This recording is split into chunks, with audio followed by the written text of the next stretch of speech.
Welcome to News Nexus. Today, we're exploring a powerful symbol of America's changing economy and culture, the fall of the shopping mall. For decades, malls were the heart of suburban life. They were where people shopped, met friends, watched movies, and even experienced a sense of community. But in 2025, something dramatic has happened. Dozens of malls across the United States, once bustling with shoppers, are now standing silent. Giant shells of concrete and glass, abandoned by the very people who once filled them. The story of their rise and decline is more than a tale of retail. It's about how America itself has changed, how technology, economics, and shifting lifestyles have reshaped the way we live. So what happened? Why did these temples of consumerism become ghost towns? And what lessons can we learn from their collapse? Let's find out. To understand the death of the mall, we must revisit its golden age. After World War II, America's suburbs exploded. Families left crowded cities for newly built neighborhoods, connected by highways and fueled by cheap gasoline. These families needed a new kind of retail experience, one-stop shopping destinations where everything could be found under a single roof. By the 1960s, enclosed malls had spread across the country. They weren't just stores, they were community hubs. People could browse department stores, grab a meal at the food court, let their kids run around the arcade, and even attend fashion shows or concerts, all without stepping outside. By the 1980s and 1990s, malls were at their peak. Teenagers spent their weekends there, parents ran errands, and entire generations grew up treating malls as their second home. Some malls were so large they included amusement parks, skating rinks, and luxury hotels. At their height, America had more than 2,500 enclosed malls. They symbolized prosperity, consumer confidence, and a uniquely American way of life. But even during their prime, cracks were forming. Retail relies on constant adaptation, and malls struggled to keep up. The first major blow came from the rise of big box stores like Walmart and Target, which offered lower prices and more convenience. Then came online shopping. At first, it seemed like a novelty, but by the 2000s, Amazon and other e-commerce platforms began reshaping consumer behavior. Shoppers no longer needed to drive to a mall. They could order what they wanted with a click and have it delivered to their doorstep. By the 2010s, the department store anchors, giants like Sears, JCPenney, and Macy's, were in serious decline. These anchors were critical to malls. Without them, smaller stores lost traffic. When the anchors closed, entire wings of malls went dark. The final trigger was the COVID-19 pandemic in 2020. Lockdowns forced malls to shut their doors. Even when restrictions eased, shoppers didn't return in the same numbers.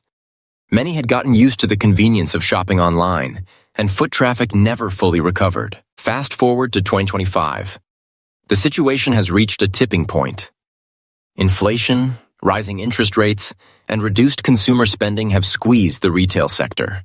Mall owners, already burdened with debt, can no longer keep up with maintenance costs and declining rental income. In states like Ohio, Pennsylvania, and Michigan, entire malls have gone bankrupt. Their once busy parking lots now sit empty, weeds breaking through the asphalt. Inside, escalators are frozen in time, fountains stand dry, and shop signs fade under layers of dust. Even in wealthy suburbs, malls are failing.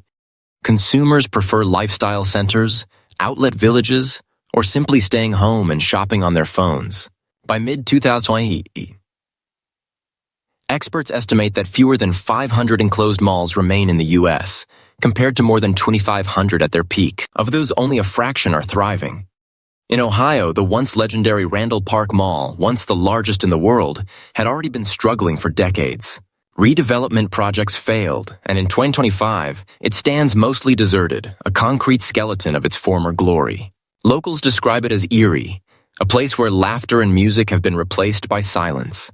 In California, suburban malls that thrived during the tech boom of the 1990s have gone quiet.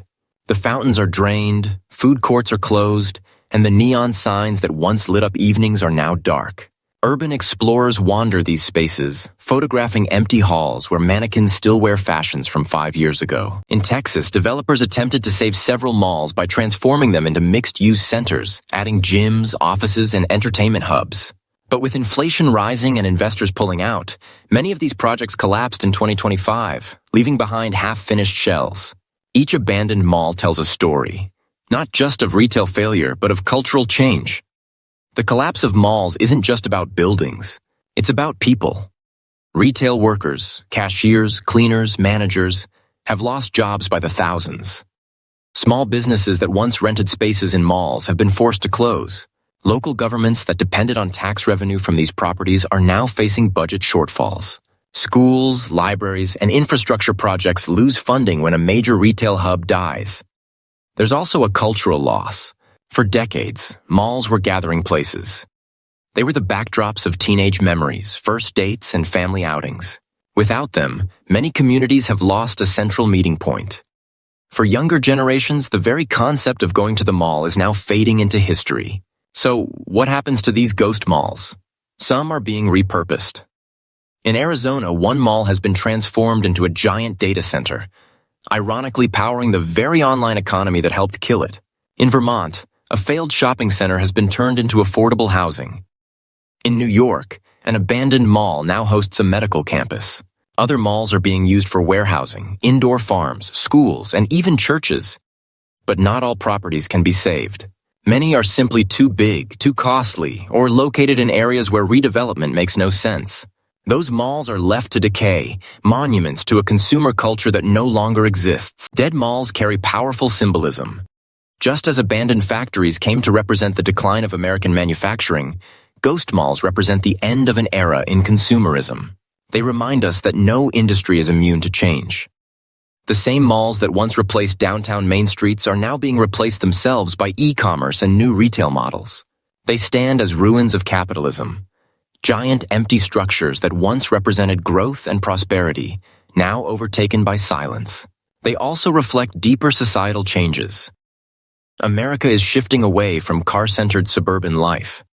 Younger generations are less interested in owning large homes in the suburbs, less interested in malls, and more focused on convenience, sustainability, and experiences over possessions. In this way, the decline of malls is not just an economic story, it's a cultural transformation. Interestingly, dead malls have developed a kind of cult following. Photographers and YouTubers document their decline, turning these spaces into virtual museums. Millions of viewers are drawn to images of crumbling escalators, graffiti-covered walls, and eerie silence. There's something haunting, almost cinematic, about walking through a space built for thousands of people and finding it completely empty. It's both nostalgia and warning, a reminder of how quickly icons of prosperity can turn into relics. Looking ahead, retail in America will not disappear, but it will look very different. Luxury malls in major cities will continue to thrive, attracting wealthy shoppers and tourists. Open-air lifestyle centers, designed to mimic small-town main streets, are replacing traditional malls. Online shopping will dominate everyday purchases, and hybrid models, blending retail, entertainment, dining, and even healthcare, will take shape in certain areas. But for the majority of enclosed malls, the future is clear: closure, abandonment, or reinvention. By the end of this decade, the enclosed mall may be as rare as the drive-in theater, a cultural artifact, remembered fondly but largely gone. The death of America's malls is more than the end of a shopping trend. It's the story of how economies change, how societies adapt, and how quickly the familiar can vanish. From their golden age in the 1980s to their decline in the 2000s and their collapse in 2005. Malls have mirrored America's journey, its rise in consumer power, its embrace of technology, and its struggle with economic shifts. Now, as ghost malls spread across the country, they stand as reminders of both innovation and impermanence. What was once the future of retail has now become a relic of the past. Thank you for joining us on News Nexus. If you enjoyed this deep dive into America's retail ghost towns, don't forget to like, share, and subscribe. Stay tuned for more stories that explore the hidden transformations shaping our world. Until next time, stay informed, stay aware, and stay ahead.